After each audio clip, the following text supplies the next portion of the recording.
Hi everyone, so today I'm going to be going over practice test 5 math non-calculator number 7.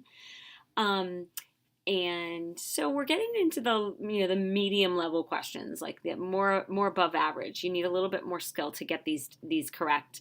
You have to be very careful. Look at all the words they've given us here on number 7.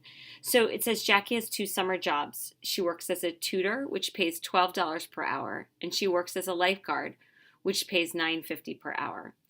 She can work no more than 20 hours per week, but she wants to earn at least $220. Okay, so which of the following systems of inequalities represents the situation in terms of X and Y when X is hours, she tutors,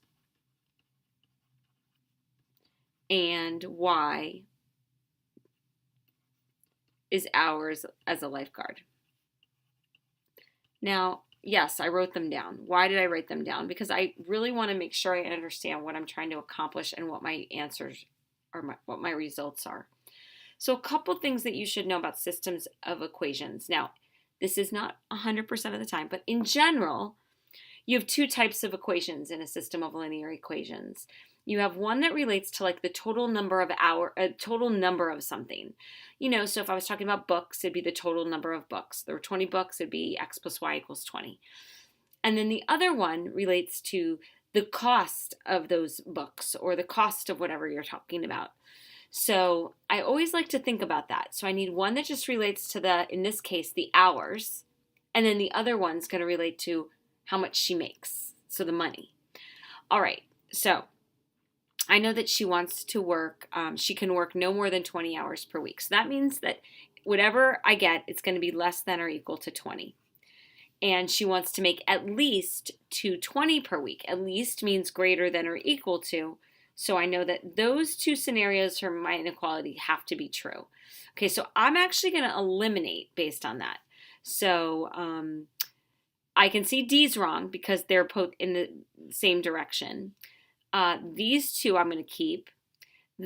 B, they're both less than, so I'm going to get rid of that. And the next one, 220 is less than and 20 is greater than. So you can see that just based on that, my answer is going to be C. But let's think about how we would write these equations just so we have them.